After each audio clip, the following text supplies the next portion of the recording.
Hi, my name is Chris Jacobson. I'm the creator of Vallejo Historic Home Support.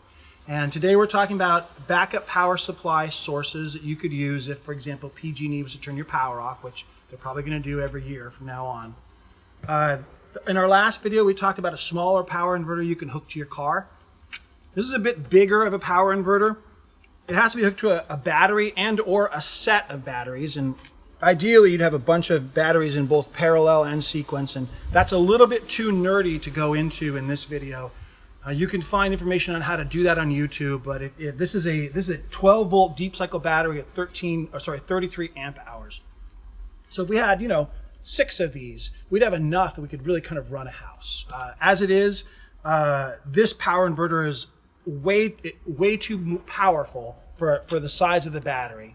But if you wanted to turn your freezer on and get your freezer, get all your food cold, you could do that for an hour or two and maybe freeze the thing up a bit to save your food in an emergency. So lots of people can be scared of batteries. There's a reason why. They contain acid, they contain lead, and in times past they could even blow up. This is a totally sealed battery. That's ideal. And we're going to talk a bit about battery safety. So the most important rule when dealing with batteries is that you want to always attach the hot wire first.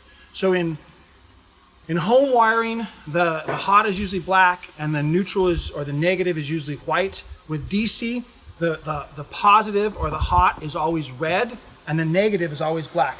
And even if you pull up a little closer here, you can see on the battery itself, the terminal is red and black. And that's an important distinction. You do not want to mix those up. You could short out your electronics. Now, to save time, I've already hooked up part of this battery. The very first thing you always want to hook up is you want to hook up the red.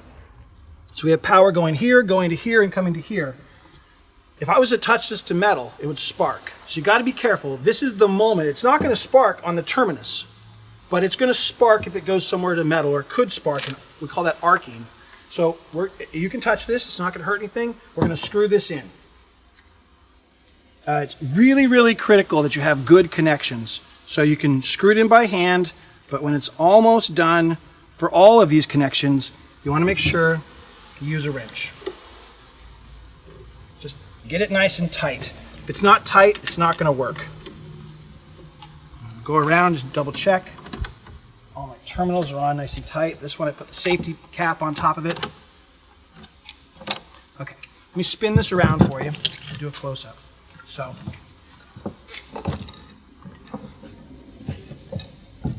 this power inverter is actually large enough. It's made to mount in various places. You could mount it into a car, truck, or some other location. Flip it on, and there we go. Right now it's showing up at 12 volts and 8 watts. It would kick a lot more wattage if we started to pull off it. These larger inverters are going to have resets and fuses, sort of like a breaker in your bathroom would have. This one, particularly the smaller inverter that we just did a few minutes ago, has 2 plugs. This one has 3. This one also has a USB charging point. Okay, so a little bit about battery safety. This little tiny battery with this inverter, again, in one of our previous videos we talked about the amount of watts that an appliance would pull. So, the average refrigerator in your house is going to be 700, 800, 900 watts, something like that. This is a 2,000 watt inverter, so you can pull the power for it. But the battery is only good for 33 amps for 10 hours. And I don't want to get too nerdy here on the volts times the amps equals the watts. But the reality check on that is if we were to plug this up to a refrigerator, we get the refrigerator nice and cold, or we get the freezer nice and cold, and maybe after about 2 hours, that's it. So a battery like that and an inverter, this is an awesome way to run your house. If you're trying to do lighting, you're trying to bring an extension cord in, charge your cell phones, have a couple of lights on, have a little bit of power for the simple things that you need. Now, this is going to require charging. And before we leave this video, I want to talk about it. Here's an inexpensive trickle charger.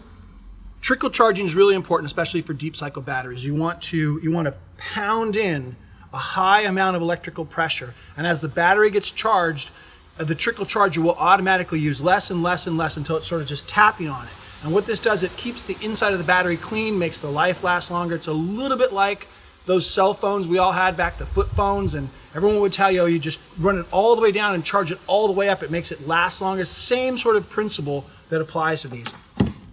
It's very simple here. We want to, again, red first, black second. These don't even have on and off switches. You can just plug it in, but red first, black second, and it's just going to charge. You can leave this on a battery. If PG&E turns your power off, you got something like this on, maybe you're running some lights in your house and the power comes back. This can be plugged in and hooked to these at the same time that you're pulling power from it. It'll just start charging it. And as we know, the power's not going to be off forever. And when it comes back on, it's probably going to go back off. So you'll have an opportunity even with any of these, really, with the standby power, you'll have an opportunity to charge it back up. All right. Next up, we're going to talk about generators. I love the Honda EU series. It's an ultra quiet generator series, and we're going to talk about that because there's going to be some people that want to go the route of just having a gasoline generator, pop that puppy on, and it's enough electricity for your whole home. Okay, thanks for joining me today.